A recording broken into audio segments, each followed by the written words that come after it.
मित्रांनो, या वासरात झाली होती दुखापत. आई म्हणली डॉक्टरला फोन करा आणि डॉक्टरांना पाठव. मी म्हणलं ठीक आहे पाठवतो. आपल्या दुकानाकडे निघलो. जात जाता आपल्याला वाटेमध्ये पक्षी मेलेला दिसला. मित्रांनो, वाहने सावकाश चालतात, पक्षी हा मुका असतो. तर आपल्याला वाटत तर डॉक्टर साहेब भेटले. डॉक्टर साहेबांना घेतलं आणि निघलो आपल्या वासराकडे गेल्यानंतर आपलं वासरू होतं, वाट बघत होतं डॉक्टर साहेब आता काय करायलेत. तर हे आहेत आपले गोपा डॉक्टर. हे आपल्या जनावरांना वगैरे कुठे आपल्या वडगाव, पिंपळगाव, केसापुरीमध्ये सर्व्हिस लागत असेल तर देतात. तर वासरू हे डॉक्टर साहेबाला धरू देत नव्हतं.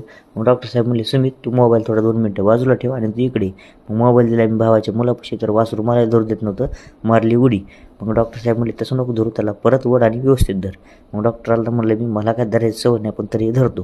मग शेवटी धरलं आणि डॉक्टर साहेबांनी इंजेक्शन दिलं. तर त्याला काय झालं होतं, माती खाल्ल्यामुळे त्याला काहीतरी संडास वगैरे लागली होती. डॉक्टर साहेब म्हणले 2 दिवसामध्ये फरक पडेल.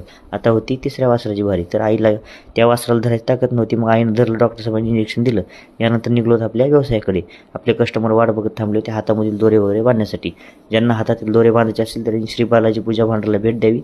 आणि सुगंधासाठी धन्यवाद मित्रांनो.